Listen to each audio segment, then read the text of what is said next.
What's up, y'all? Welcome back to 62 Beer Reviews. Today we're checking out another beer from the Alchemist out of Stowe, Vermont. This is a wee heavy from them called Widdle, Wabbit. I love the name of this beer. Also love the style. Wee heavy / Scotch ale. Never had this style from them, and honestly, not a style that I see too often. But love this can art. I love the little rabbit in the beer mug there, and then just classic Alchemist logo with the hops all over it. So very cool. As always, not too much information about the beer itself, but it does. I don't even know if they have the ABV on here. They usually do on their beers. I'll throw it in the description as I always do, but not even a date on here. Just says age cold. I want to say this is somewhere around 2, 3, maybe 4 months old. So plenty fresh for the style. The last or Alchemist beers we're checking out for a while. A little sad about it, but it's all right. We'll be back at it at some point here. I'm gonna miss using this glass. This is absolutely one of my favorite glasses that I own, but also a very fragile glass, so I try not to use it too often. That beer looks gorgeous. Looks old school, man. Gosh, look at that. Look at that color. Beautiful 2 to 3 fingers of a very, very creamy off-white, nearing that like khaki colored head. Beer itself, nice carbonation. You can see the bubbles in the glass, but it is just ruby red, caramelly. Looks the part of like a old school, thinking like celebration kind of color to it, just old school classic West Coast IPA look to it. But I guess you could also say it looks like Scotch ale. I guess I just drink more IPAs, so it's the first thing I thought of. First thing came to mind. But beautiful head retention too. Looks awesome. Let's check out this aroma. I'm assuming this beer is somewhere around 8%, somewhere around there. I don't know.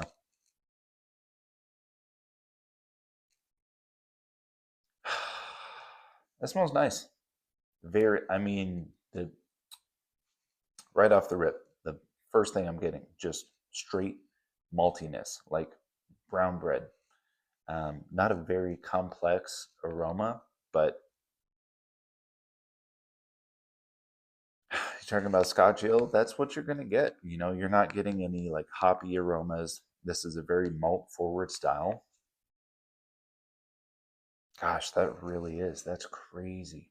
So much just like toasted brown bread, almost even like a pumpernickel rye, a little spiciness going on.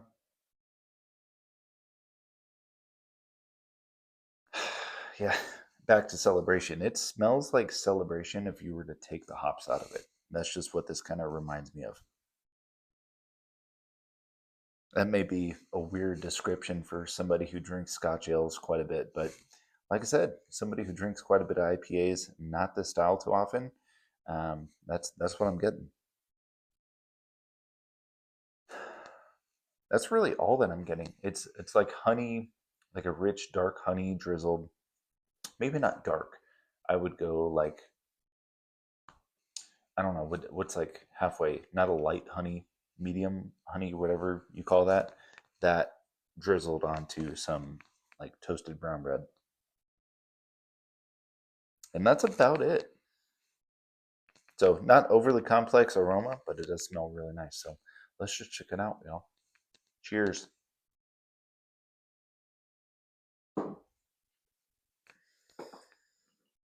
Mm.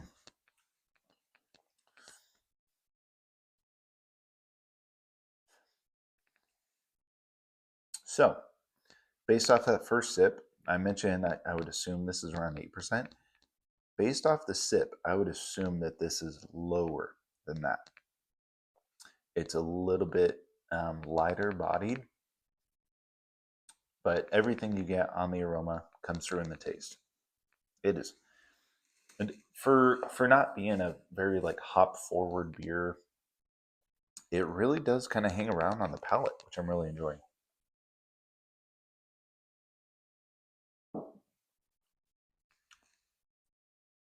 If this is over 8%, this is wildly drinkable. Very dangerous beer. It really does not drink like it at all. So, like I said, wouldn't be surprised if this is under 8%. I love that caramelly, honey, just brown bread. That's what this is. That's what this is. Like I said, not overly complex at all, but I love the taste that I'm getting. So, um, yeah, I mean, this kind of tastes like a bumped up, like Merton style. Um, like I said, Scotch ales. I love Scotch ales, but it's just not. I don't see them too often, and I wish I saw them more. I think they're a highly underrated style, and I wish more breweries made them. I know local to me, Monday Night always does. I forget the name of it, but they always do regular variant and then a bourbon barrel aged version of it. That's about the only one that I know I can get my hands on pretty easily. Founders too, I know they do one. I need to check that one out more. Dirty Bastard, do they still make that? And Backwoods Bastard. I need to check those out soon. I'm gonna add that to my list. So those are solid Scotch ales from what I remember. But like I said, super underrated style, super cool seeing the Alchemist make this. Um, I wish more breweries made it. Just probably not a very popular style. Like um, I feel like it wouldn't do too well if a brewery put out one nowadays. So it's cool that they're sticking their roots, just doing what they want. I mean, it's the Alchemist; they can do whatever they want. So let's be honest.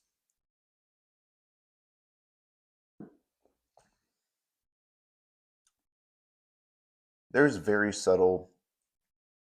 I think I mentioned this in almost every one of my Alchemist reviews recently, but that just Alchemist flavor to it, very subtle, that they like to throw in their IPAs. I'm getting just a little hint of that I guess hoppiness.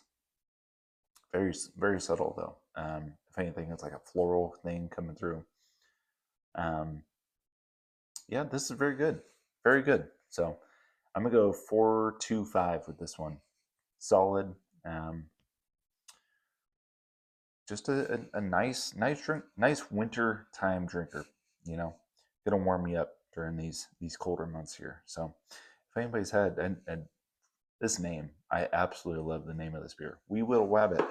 If anybody's had We Will Wabbit at all, let me know down in the comments. I don't know if this is a regular release from them. I'm assuming not, but hopefully they brew this one again because I think I would love to just be in the brewery, on a nice cold day like when I went up um, recently in November and just enjoy a couple of these in their tap room. That'd be awesome. So that's all I got, y'all. Thank you for watching. I'll see you next time. Cheers.